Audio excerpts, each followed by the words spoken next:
Kita ke informasi selanjutnya, pemirsa. 3 orang hilang dan 71 lainnya terjebak di dermaga bekas tambang pasir besi di Sukabumi, Jawa Barat setelah jembatan penghubung terputus akibat gelombang tinggi. Evakuasi memakan waktu lama karena gelombang tinggi terus menghantam kawasan tersebut.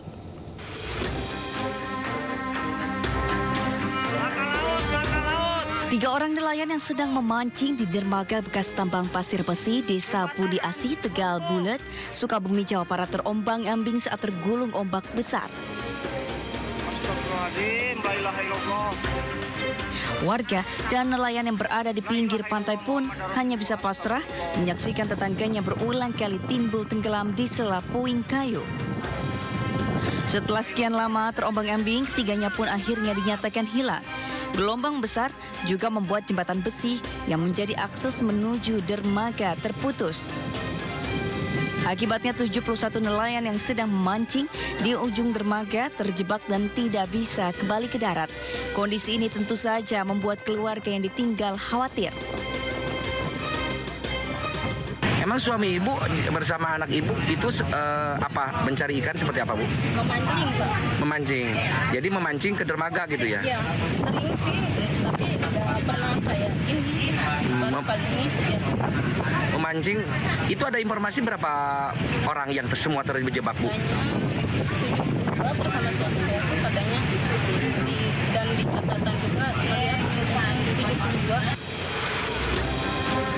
Karena jembatan dermaga tak bisa lagi digunakan, proses evakuasi terhadap puluhan nelayan yang terjebak terpaksa dilakukan dengan mengerahkan helikopter milik Basarnas dengan metode hosting system. Dan karena alasan keamanan, tim Basarnas hanya mampu mengevakuasi 2 orang dalam setiap evakuasi. Para nelayan tersebut selanjutnya dibawa ke Satuan Radar 216 Cipalimbing.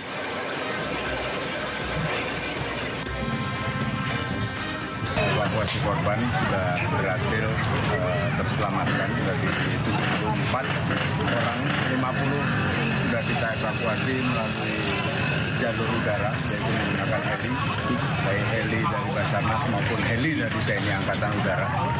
Kemudian 21 melaksanakan evakuasi secara mandiri, sehingga masih ada 2 yang masih dalam pencarian dan 1 yang sudah dinyatakan meninggal dunia. Kabar terakhir, seluruh korban yang terjebak telah berhasil dievakuasi. Sementara 1 dari 3 korban yang hilang telah ditemukan dalam kondisi meninggal dunia. Dari Sukabumi, Jawa Barat, Budi Anyus melaporkan.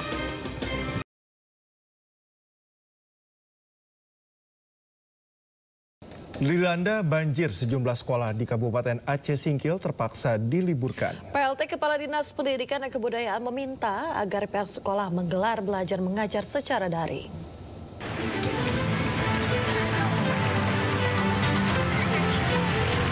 Banjir yang melanda Kabupaten Aceh Singkil tidak hanya menggenangi rumah penduduk, akses jalan dan fasilitas umum lain, namun juga berdampak pada fasilitas pendidikan.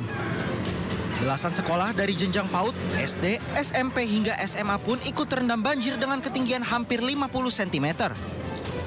Akibatnya sudah 3 hari ini aktivitas belajar mengajar di sekolah terpaksa diliburkan. Terkait hal itu, Dinas Pendidikan dan Kebudayaan Aceh Singkil menginstruksikan agar pihak sekolah menggelar belajar mengajar secara daring atau cara lain supaya siswa tetap dapat mengikuti pelajaran.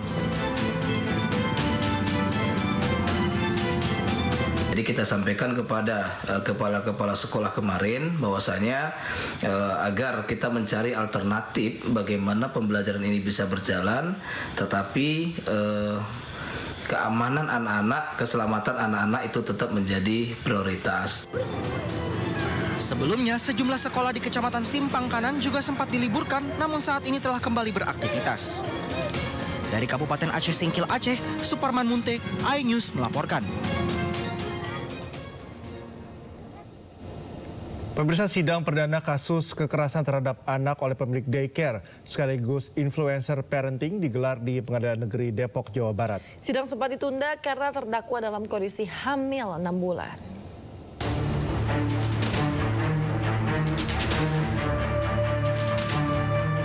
Pemilik daycare Wenson School, Meita Irianti, menghadiri sidang kasus penganiayaan balita di Pengadilan Negeri Depok, Jawa Barat. Dalam dakwaan, jaksa menyebut terdakwa melakukan kekerasan terhadap MK 2 tahun dan AMH 9 bulan dengan cara menyeret, memukul hingga menggeser korban dengan kaki. Mita Irianti didakwa berdasarkan Undang-Undang Perlindungan Anak dengan ancaman hukuman pidana hingga 5 tahun penjara.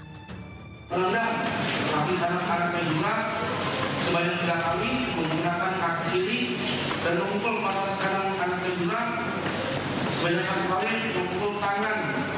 Kemudian terdakwa mendorong lengan kiri anaknya juga dan menarik kerah baju.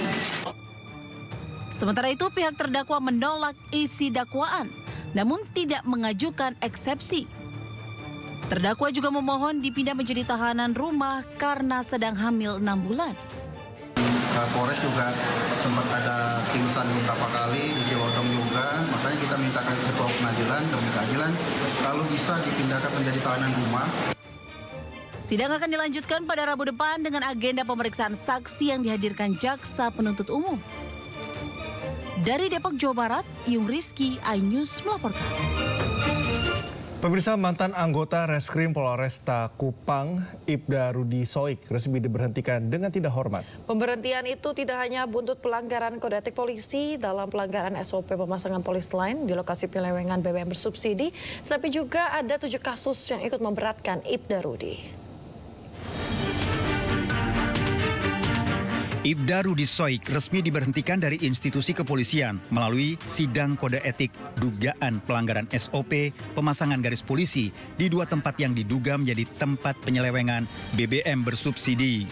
Menurut Kabid Humas Polda Nusa Tenggara Timur, PTDH Ibda Rudi Soik bukan saja terkait pemasangan garis polisi, namun ada 7 kasus yang ikut memberatkan.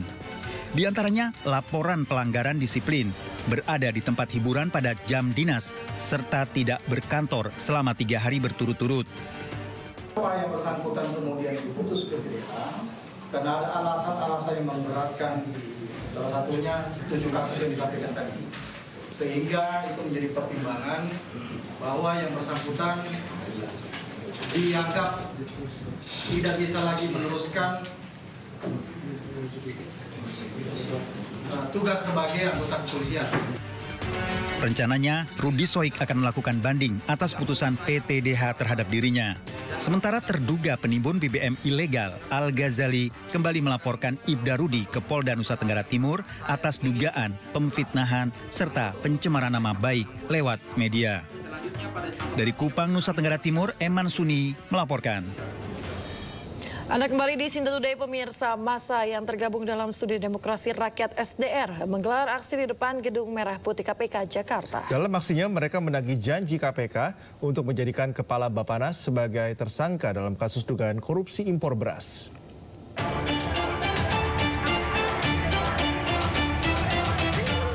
Ribuan massa yang terdiri dari anak muda, bapak-bapak hingga ibu-ibu ini melakukan aksi long march dari depan hotel di Kuningan, Jakarta Selatan menuju Gedung Merah Putih KPK Kamis siang. Dengan membawa sejumlah spanduk bergambar AP, massa yang tergabung dalam Studi Demokrasi Rakyat atau SDR ini menagih janji KPK untuk menjadikan Kepala Badan Pangan Nasional Bappenas sebagai tersangka dalam kasus dugaan korupsi impor beras. Sebelumnya, Studi Demokrasi Rakyat melaporkan adanya dugaan markup atau selisih harga impor beras sebanyak 2,2 juta ton atau senilai 2,7 triliun rupiah yang berimbas pada kerugian negara akibat demograge impor beras senilai 294,5 miliar rupiah. Dalam kasus ini, SDR juga mencurigai adanya jual beli perkara antara lembaga anti rasuah dengan AP, sehingga kasus yang dilaporkan pada bulan Juli 2024 hingga kini tak kunjung naik ke tahap penyidikan. Ini bisa menjadi langkah awal keseriusan pemerintahan Prabowo, terutama melalui KPK, untuk segera mentersangkakan Kepala Bappenas Arief Prasetyo Adi. Apalagi ada statement Arief ketika kasus Demorets ini muncul bahwa KPK tidak perlu ikut-ikut. Tentunya ini menjadi tantangan sebetulnya buat KPK. Apakah KPK berani tidak mengeksekusi Kepala Bappenas? Selanjutnya, massa yang tergabung dalam Studi Demokrasi Rakyat mengancam akan terus menggelar aksi lanjutan hingga KPK menetapkan Kepala Bappenas sebagai tersangka. Di Jakarta, Anissa Septiani, Nadifah, iNews melaporkan. Ya, pemirsa, selanjutnya kami ajak Anda mengetahui pantauan lalu lintas hari ini di sejumlah wilayah melalui pantauan CCTV Korlantas Polri. Dan kita akan bergabung dengan Brigadir Treslinda di studio TMC Polri. Ya, Brigadir Treslinda, bagaimana pantauan arus lalu lintas? Maksud kami Brigadir Medina, bagaimana pantauan arus lalu lintas di sejumlah titik di wilayah Indonesia melalui pantauan CCTV saat ini? Baik, terima kasih rekan Cikal dan Yasmin. Jadi juga selamat pagi pemirsa, pada aktivitas pagi hari Anda. Kami akan mengajak pemirsa untuk mengetahui kondisi arus lalu lintas melalui pantauan CCTV Korlantas Polri di sejumlah titik di wilayah Indonesia. Untuk yang pertama, kita pantau dari kawasan Jembatan Layang Mampang, Jakarta Selatan. Di mana arus lalu lintas pada pagi hari ini melalui jalur flyover dari arah Tendean yang akan mengarah ke Pancoran. Saat ini dalam situasi ramai namun masih terlihat lancar dan kecepatan kendaraan di kawasan tersebut dapat ditempuh berkisar 20 hingga 30 km per jam. Kemudian arus lalu lintas di jalur arteri dari arah Pancoran yang akan mengarah ke Kuningan. Saat ini sudah mulai terjadi peningkatan jumlah kendaraan yang didominasi oleh kendaraan pribadi baik roda 2 maupun roda 4. Kemudian hal yang sama juga terjadi dari arah Pancoran yang akan mengarah ke Kuningan melalui jalur tol. Kami menghimbau kepada Anda para pengendara agar selalu waspada dan menjaga jarak aman kendaraan Anda serta menjaga kecepatan maksimal kendaraan Anda. Untuk selanjutnya kita bergeser di kawasan eksit tol Bekasi Barat, di mana arus lalu lintas dari arah gerbang tol Bekasi Barat yang menuju ke arah Pekayon, Kalimalang ataupun Jalan Ahmad Yani saat ini dalam situasi ramai dan juga lancar. Perlambatan kecepatan hanya menjelang antrian traffic light saja, selepasnya kendaraan dapat melaju dengan kecepatan normal. Hal yang sama juga terjadi dari arah Pekayon menuju ke arah Kalimalang, Jalan Ahmad Yani ataupun gerbang tol Bekasi Barat. Dan kami menghimbau kepada Anda para pengendara untuk menggunakan jalur yang benar untuk keamanan dan keselamatan diri Anda. Untuk selanjutnya kita bergeser di kawasan Simpang Dago, Bandung. Arus lalu lintas dari arah Pasteur yang akan mengarah ke Suropati melalui jalur arteri saat ini dalam situasi ramai dan juga lancar. Kemudian arus lalu lintas dari arah Pasteur yang akan mengarah ke Suropati melalui flyover Suropati saat ini juga dalam situasi ramai lancar.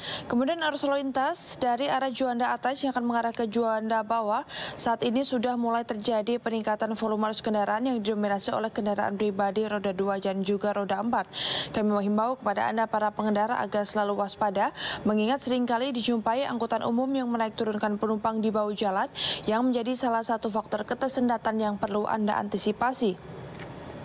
Untuk selanjutnya kita bergeser di kawasan Jembatan Ampera, Sumatera Selatan, di mana pada pagi hari ini arus lalu lintas dari arah Jalan Sudirman yang akan mengarah ke Jembatan Ampera dalam situasi ramai lancar. Hal yang sama juga terjadi dari arah Ampera yang akan mengarah ke Jalan Merdeka. Kami menghimbau kepada para pengendara untuk tetap waspada dan berhati-hati, serta kami menghimbau untuk tidak menggunakan trotoar jalan sebagai lajur kendaraan Anda.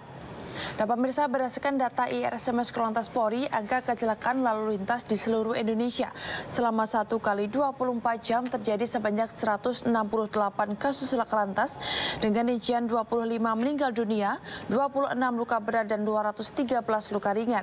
Dari 168 kasus laka lantas tersebut, 70% terjadi didominasi oleh kendaraan roda 2. Dan pemirsa, perlu kami informasikan bahwa Kepolisian Republik Indonesia telah menggelar Operasi Zebra mulai dari tanggal 14 Oktober hingga 27 Oktober 2024. Operasi ini bertujuan untuk meningkatkan kesadaran dan disiplin masyarakat dalam berlalu lintas, serta menekan angka kecelakaan di jalan raya.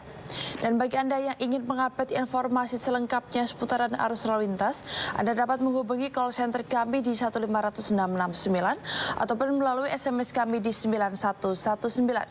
Demikian yang dapat kami informasikan, semoga bermanfaat. Selamat pagi dan salam presisi. Silakan kembali ke studio. Ya baik, terima kasih Brigadir Medina melaporkan dari kawasan studio TMC Polri Jakarta. Selamat bertugas kembali dan salam presisi. Kita ke informasi berikutnya, sejumlah calon menteri dan Wakil Menteri menerima pembekalan oleh Presiden RI terpilih Prabowo Subianto di Padepokan Garuda Yaksa, Hambalang, Jawa Barat. Sesi kali ini merupakan hari kedua setelah sebelumnya sejumlah tokoh juga telah diberi pembekalan. Pemirsa, sejumlah tokoh berdatangan ke kediaman Presiden terpilih Prabowo Subianto di Hambalang, Bogor, Jawa Barat.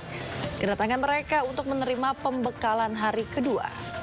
Materi yang diberikan kemarin ialah mengenai masa depan artificial intelligence atau kecerdasan buatan, berkomunikasi dengan jurnalis, masa depan pekerjaan, anti korupsi, dan diakhiri dengan penutupan dari Presiden terpilih Prabowo Subianto.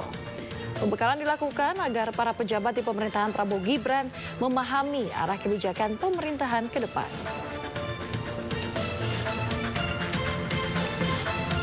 Menekankan prioritas apa yang akan dijalankan oleh pemerintahan ini ke depan, dan mendengar tadi berbagai narasumber, ada yang berbicara tentang pemberantasan korupsi dari perspektif internasional, kemudian the future of artificial intelligence AI, kemudian ada juga yang menyampaikan kisah sukses pertumbuhan ekonomi yang impresif di Dubai. Jadi kami satu hari ini dibukakan perspektifnya, disamakan frekuensinya, dan kita lebih memahami apa yang diinginkan oleh Presiden terpilih, kira-kira begitu. Yang penting yang saya sampaikan adalah kegiatan ini sangat luar biasa ya. Ini yang belum pernah terjadi, karena Pak Prabowo itu mengumpul kita ini ternyata beliau itu menginginkan adanya teamwork. Ada kerjasama di antara semua para menteri maupun wakil menteri. Jadi bayangkan aja kalau kita bekerja tanpa harus tidak mengenal satu sama lain, nggak mungkin kita kerjasama kan. Jadi dengan ini sekaligus satu lempar dua kena itu. Pertama, kita menjadi kenal satu sama lain, berinteraksi, saling berbicara, berdiskusi, sehingga nanti dalam pelaksanaan kerja kita akan menjadi lebih luas, lebih lancar. Nah, di samping itu, kita juga tadi mendapat beberapa pencerahan-pencerahan daripada pembicara-pembicara yang sangat bagus sekali. Ya, topik-topiknya yang macam-macam, ada mengenai korupsi, ada mengenai soal ekonomi, ada mengenai AI ya, artificial intelligence dan sebagainya. Ya, pemirsa, pembekalan calon menteri dan wakil menteri digelar selama 2 hari. Di hari pertama, pembekalan tak hanya membahas isu nasional tetapi juga isu global.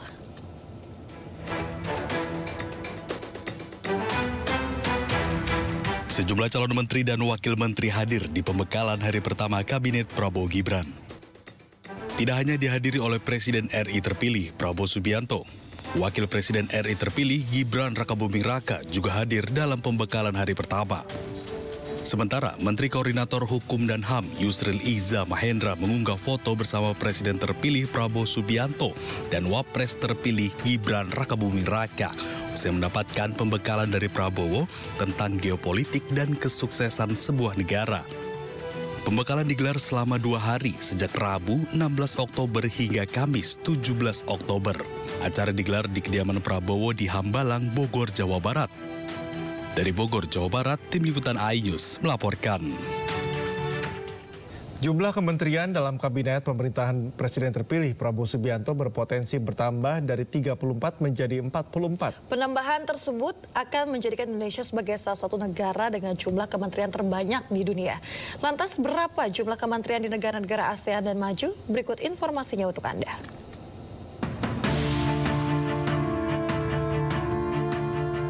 Menjelang pelantikan 20 Oktober mendatang, Presiden dan Wakil Presiden terpilih Prabowo Gibran tengah menyiapkan susunan kementerian. Disinyalir jumlah kementerian di Kabinet Prabowo Gibran lebih banyak dari Kementerian Jokowi Ma'ruf. Kementerian Kabinet Prabowo Gibran kemungkinan besar akan berjumlah 44. Jumlah pastinya belum ditentukan, namun kemungkinan besar lebih dari 44. Rencana bertambahnya jumlah kementerian dikritik sejumlah pihak karena terlalu boros anggaran, karena bisa menambah anggaran seperti biaya fasilitas staf dan operasional. Lalu bagaimana dengan jumlah kementerian di negara-negara lain? Di negara-negara Asia Tenggara, Indonesia menjadi negara yang memiliki jumlah kementerian terbanyak saat ini. Berikut jumlah kementerian di negara-negara ASEAN.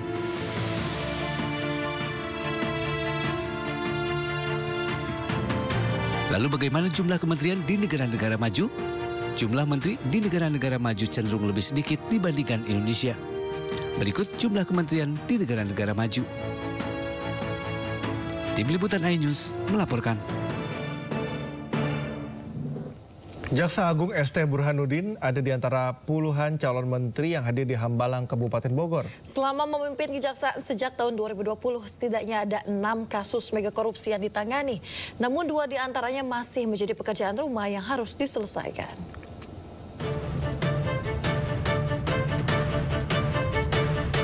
Puluhan calon menteri menghadiri pembekalan di kediaman Presiden terpilih Prabowo Subianto di Hambalang, Kabupaten Bogor. Di antara yang hadir, tampak 2 kader PDIP, Budi Gunawan dan mantan Jaksa Agung ST Burhanuddin.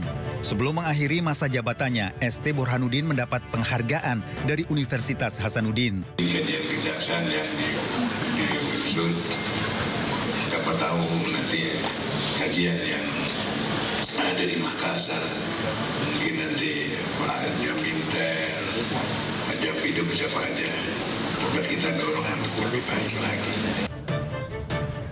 Bertugas sejak 2020, setidaknya ada 6 kasus mega korupsi yang ditangani ST Burhanuddin. Namun, 2 di antaranya terkait kasus minyak goreng dan PT Duta Palma tidak selesai. Di antara kasus mega korupsi tersebut adalah kasus Jiwasraya yang merugikan negara 16 triliun rupiah. Kasus importasi tekstil dengan kerugian negara 1,6 triliun rupiah. Kasus korupsi minyak goreng yang menyebabkan kerugian 18 triliun. Dan yang terbaru, kasus dugaan korupsi tata niaga komoditas timah di wilayah izin usaha pertambangan PT Timah Tbk tahun 2015-2022 dengan nilai kerugian negara mencapai 300 triliun rupiah. Total tersangka pada kasus 23 orang diantaranya suami Sandra Dewi, Harvey Muiz. Akankah Jaksa Agung di era Prabowo Gibran lebih berani lagi? Kita tunggu saja. Tim Liputan melaporkan. Pemirsa, para calon wakil menteri dan kepala badan mengikuti pembekalan di Padepokan Karudayak Hambalang, Bogor, Jawa Barat. Dan berikut kami hadirkan prediksi wakil menteri dan kepala badan di Kabinet Prabowo Gibran.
Pemirsa, harapan baru selalu ada saat pemerintah baru bersiap menjalankan tugasnya untuk 5 tahun mendatang. Sejumlah warga menaruh harapan besar seperti biaya pendidikan yang terjangkau dan harga kebutuhan pokok yang tidak terus melambung.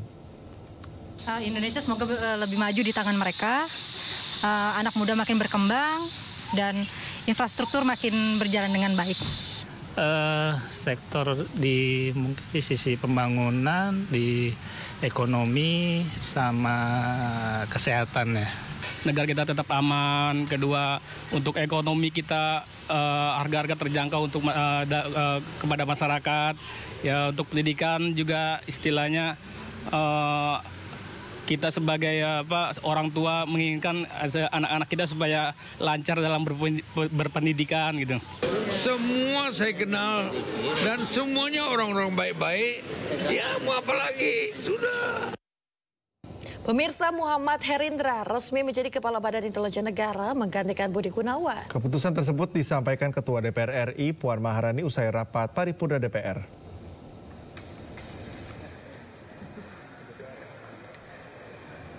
DPR RI menggelar uji kelayakan dan kepatutan terhadap calon Kepala BIN Muhammad Herindra pada Rabu siang menindaklanjuti surat Presiden terkait pengangkatan Kepala BIN yang baru. Dari hasil tes, Muhammad Herindra sebagai satu-satunya calon Kepala BIN dinyatakan diterima. Selanjutnya DPR akan menggelar rapat paripurna pada Kamis siang untuk menetapkan Kepala BIN yang baru.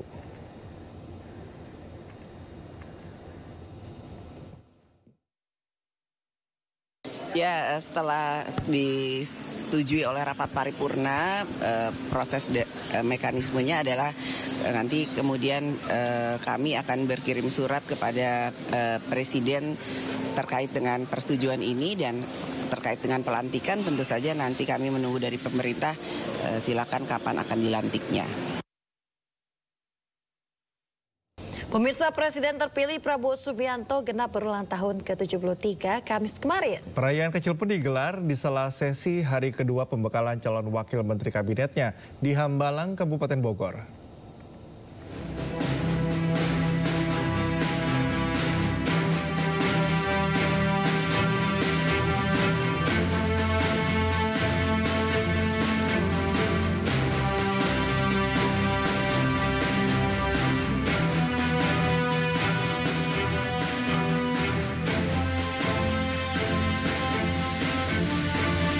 Ya, pemirsa, berbeda dengan hari pertama pembekalan, di hari kedua pembekalan calon wakil menteri kabinet Prabowo Gibran, 54 calon wakil menteri dan juga wakil presiden terpilih Gibran Rakabuming Raka memberikan surprise ucapan selamat dan doa untuk Prabowo Subianto.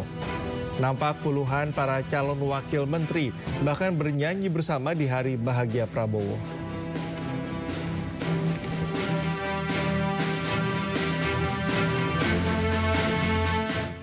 Pemirsa, ucapan selamat ulang tahun kepada Prabowo Subianto disampaikan oleh sejumlah tokoh. Salah satunya adalah mantan lawan politiknya di Pilpres lalu, Anies Baswedan.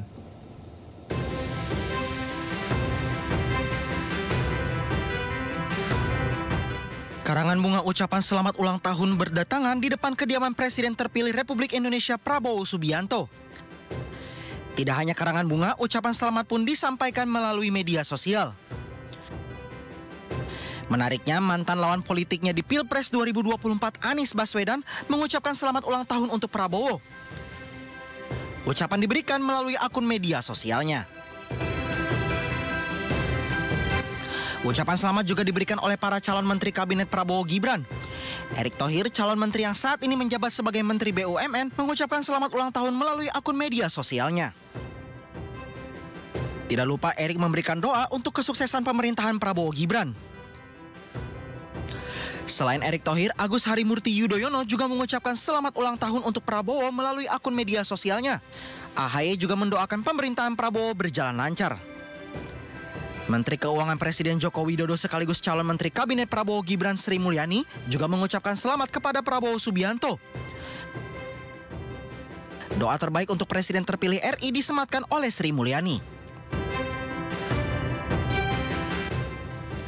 Sementara itu, calon Gubernur Jakarta nomor urut 1 Ridwan Kamil juga memberikan ucapan selamat ulang tahun kepada Prabowo.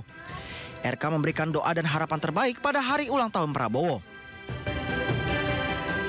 Atas nama pribadi, atas nama semua yang ada di lingkungan saya, mengaturkan selamat ulang tahun untuk Pak Prabowo Subianto. Panjang umur, sehat selalu, semoga selalu dalam keberkahan, dalam keselamatan, dalam kemuliaan, dijauhi dari mara bahaya, dan sukses menjadi Presiden Republik Indonesia ke-8 dengan Mas Gibran juga. Tapi khusus Pak Prabowo saya doakan sehat, sukses lahir batin. Tidak ketinggalan, selebritas yang juga calon anggota kabinet Prabowo Gibran, Raffi Ahmad, juga mengucapkan selamat ulang tahun kepada Prabowo. Raffi memposting foto dirinya bersama keluarga.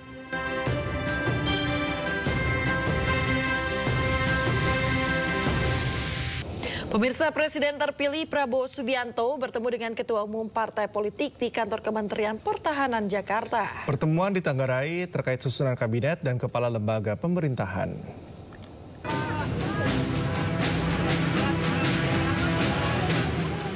Satu demi satu rombongan mobil berpengawal keluar dari kantor Kementerian Pertahanan Jalan Medan Merdeka Barat, Jakarta Pusat. Sejumlah ketua umum dan petinggi partai politik bertemu dengan Presiden terpilih Prabowo Subianto di kantor Kemenhan Kamis siang. Selain Ketua Umum PAN Zulkifli Hasan, pertemuan dihadiri Ketua Umum Partai Golkar Bahlil Lahadalia, Pelaksana Harian Presiden Partai Keadilan Sejahtera PKS Ahmad Heriawan, Ketua Umum Partai Kebangkitan Bangsa PKB Muhaimin Iskandar, serta Ketua Umum Partai Demokrat Agus Harimurti Yudhoyono AHY, juga Ketua Harian Partai Gerindra Sufmi Dasko Ahmad. Tidak banyak informasi diperoleh mengenai agenda pertemuan tersebut, hanya disebutkan silaturahmi, mengucapkan selamat ulang tahun kepada Prabowo Subianto, juga membahas isu-isu menjelang pelantikan Presiden hari Minggu mendatang. Dan dengan ini ya, semua kita bisa bersatu, sehingga kita bisa membuat Indonesia menjadi negara maju. Diskusi sama Pak Presiden terpilih, kami dari ketua partai koalisi dalam rangka membahas beberapa perkembangan ke depan pasca pelantikan. Ya. Pak, bahas PDP nggak Pak?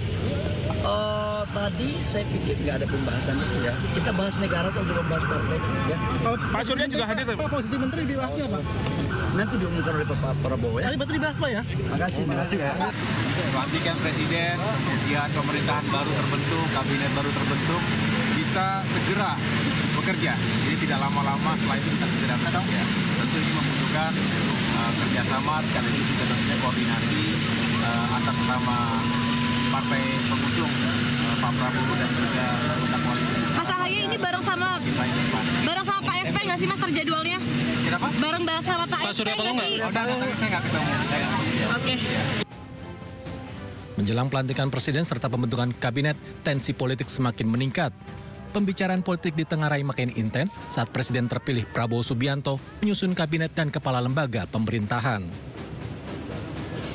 Pemirsa, program makan gratis bergizi Presiden Prabowo Subianto di perbatasan Indonesia-Malaysia diikuti ratusan anak sekolah dasar di Kabupaten Malinau, Kalimantan Utara. Ratusan anak SD antusias mengikuti program makan gratis yang disediakan dengan menu bergizi.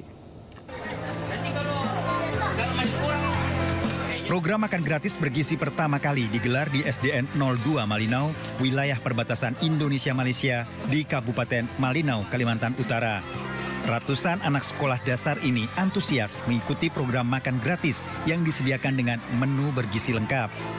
Anak-anak dengan lahap menyantap nasi, lauk, buah, susu yang mengandung karbohidrat, protein, dan gizi. Program Presiden Prabowo Subianto ini sangat membantu masyarakat, terutama anak-anak. Secara fisik bisa tumbuh sehat tinggi di atas 120, kemudian otaknya cerdas. Dengan demikian kita harapkan nanti anak-anak ini menjadi generasi muda Indonesia ke depan. Di Kalimantan Utara, program ini pertama kali digelar dan akan berlanjut ke daerah lain seperti Nunukan, Bulungan, Tanah Tidung, dan Tarakan. Dari Kabupaten Malinau, Kalimantan Utara, Usman Codang melaporkan.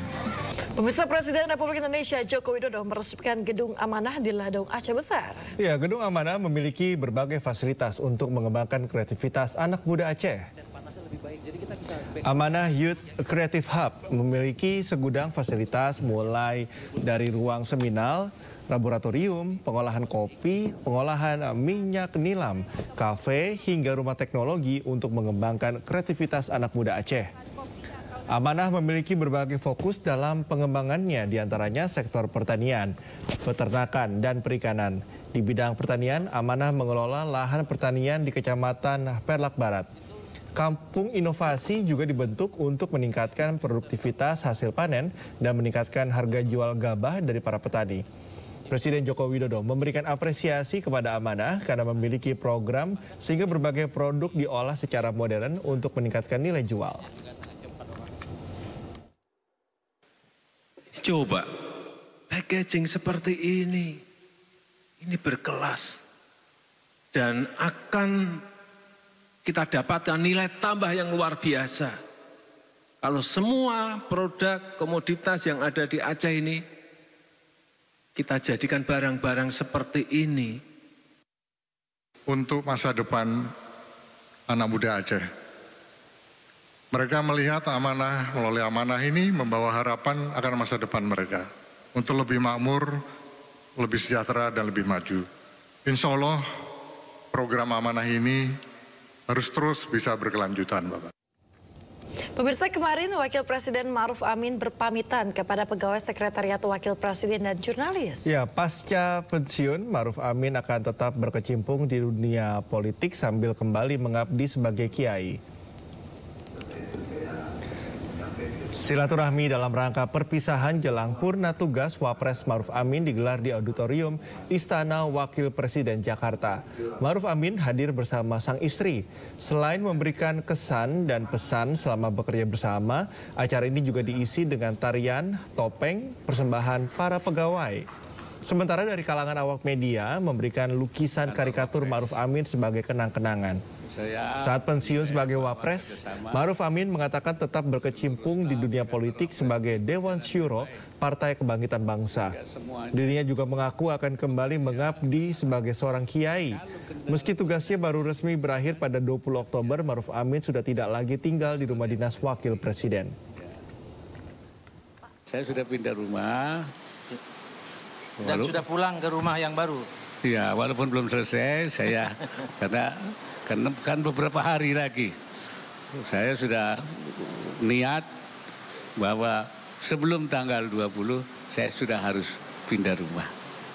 Hari ini saya sudah tidak lagi di rumah dinas, tapi saya sudah berada di rumah. Seluruhnya sudah. Anda kembali di Sindu Today, pemirsa. Calon Gubernur Jakarta nomor 3 Pramono Anung belusukan ke Pasar Cipayung, Jakarta Timur. Selain menyerap aspirasi para pedagang, dalam kesempatan tersebut Pramono Anung juga mengucapkan selamat ulang tahun untuk Presiden terpilih Prabowo Subianto.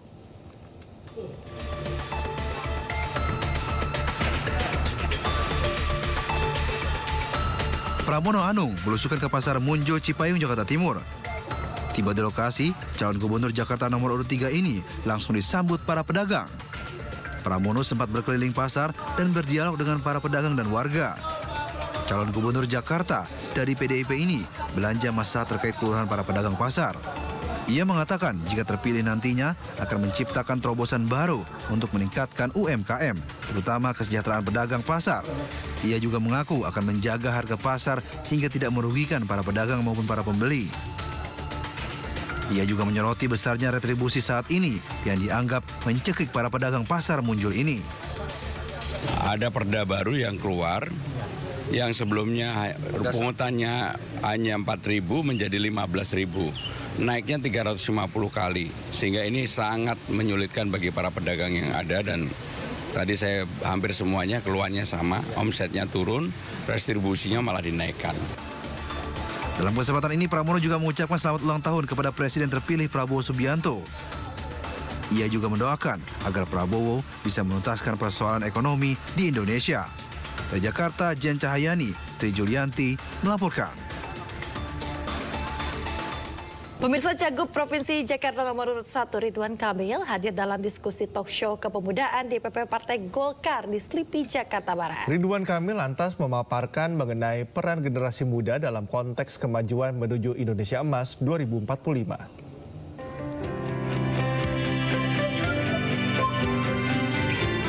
Cagup Provinsi DKI Jakarta nomor urut 1, Ridwan Kamil, menghadiri acara diskusi talk show kepemudaan yang digelar Barisan Muda Kosgoro BMK 1957. Diskusi yang dihadiri puluhan generasi muda Golkar ini untuk memberikan motivasi kepada pemuda-pemudi dan kader muda Partai Golkar. Dalam diskusi yang berlangsung seru ini, terungkap pemuda harus bisa mengembangkan segala potensi yang dimiliki, minat dan bakat yang dipunya. Setiap individu mesti digali agar bisa mencapai sesuatu yang diinginkan. Ridwan Kamil lantas memaparkan mengenai peran generasi muda dalam konteks kemajuan menuju Indonesia Emas 2045. Optimisme Indonesia ya menuju Indonesia Emas 2045 karena masa depan ada di tangan mereka. Memberi contoh perjalanan hidup saya juga dari pemuda kebermanfaatan masuk politik. Kalau kecewa dengan sistem, masuklah ke dalam sistem, ubah sistem dari dalam, itu yang saya lakukan. Mudah-mudahan inspirasi hidup saya bisa nyemangatin anak-anak muda yang tadi ada di sini. Indonesia Emas 2045 merupakan bonus demografi di mana peluang anak muda untuk menjadi tiang ekonomi terbuka lebar. Untuk itu kemampuan anak muda harus mulai dipersiapkan terutama di era digital. Dari Jakarta, Rizky Ihwal melaporkan. Anda kembali di Sinda Today, pemirsa. Tim bulu tangkis Indonesia yang sukses menjuarai ajang kejuaraan dunia BWF Junior 2024 di nomor beregu tiba di tanah air. Rombongan disambut meriah di Bandara Soekarno-Hatta, Tangerang, Banten.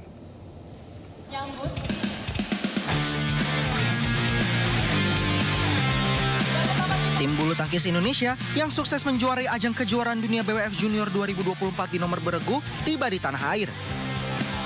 Skuad Merah Putih yang terdiri dari 28 atlet dan 18 ofisial disambut sebagai pahlawan usai membawa pulang Piala Suhandinata. Para pahlawan bulu tangkis ini satu persatu mendapat kalungan bunga yang diberikan secara bergantian oleh Ketua Harian PPPBSI Alex Tirta, Wasekjen Edi Soekarno, dan Kabid Binpres Riki Subagja. Ketua Harian PPPBSI Alex Tirta menyebut prestasi tim junior Indonesia yang memboyong Piala Suhandinata 2024 adalah prestasi yang luar biasa.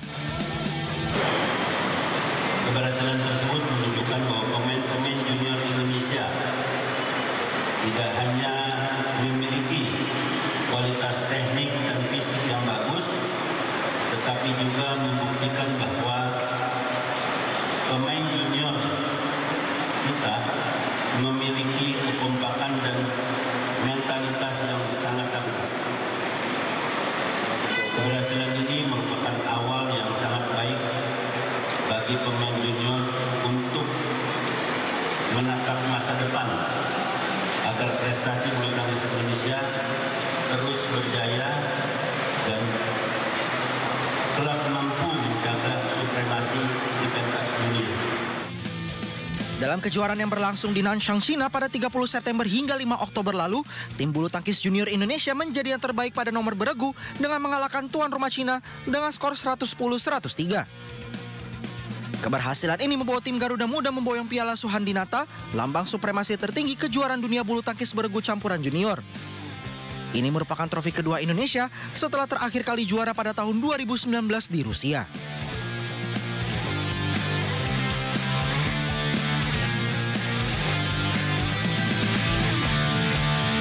Pemirsa, usai hanya membawa 1 poin dari 2 laga tandang putaran ketiga kualifikasi Piala Dunia 2020 zona Asia, Timnas Indonesia kembali ke tanah air. Ya, manajer Timnas Sumarji mengaku kecewa dengan hasil yang didapat. Meski begitu, ia meminta kepada para pemain agar jangan sampai terulang kembali dan tetap fokus, kemudian kompak.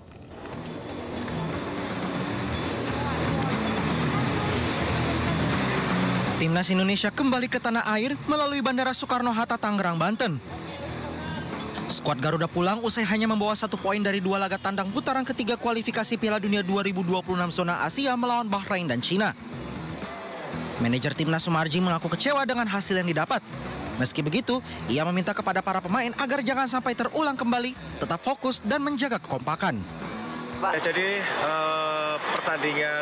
dua pertandingan Bahrain dan Cina, terlebih lawan Cina itu betul-betul kita kecewa ya, tetapi kita sudah merasakan itu dan sudah kita betul-betul kita ke depan jangan terulang kembali seperti itu, karena persoalan itu sangat betul-betul mengganggu kita semuanya dan Kenapa akhirnya jadi hasilnya tidak baik?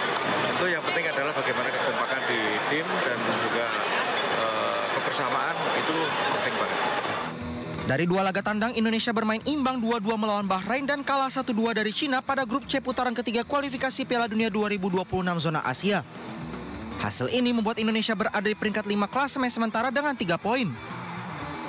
Meski begitu, asa skuad Garuda untuk terbang ke Piala Dunia 2026 masih terbuka.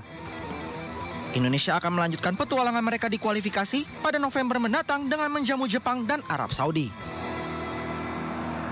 Pemirsa, kita kembali ke tanah air jelang pelantikan Presiden 2024. TNI menggelar apel pengamanan VVIP pelantikan Presiden dan Wakil Presiden terpilih di kawasan Monas, Jakarta. Dan untuk mengetahui informasi terkini, kita sudah terhubung dengan rekan Muhammad Zulhilmi di kawasan Monas, Jakarta. Hilmi, bagaimana jalannya apel pengamanan VVIP pelantikan Presiden terpilih di sana saat ini? Dan Panglima tadi juga mengatakan untuk saat ini TNI masih terus bermitigasi sebelum pelaksanaan pelantikan Presiden dan Wakil Presiden pada tanggal 20 Oktober 2024. Sementara itu untuk personil Polri sendiri, menurut Kapolri ini ada sekitar 15.000 personil yang akan diturunkan pada saat tanggal 20 Oktober 2024 mendatang.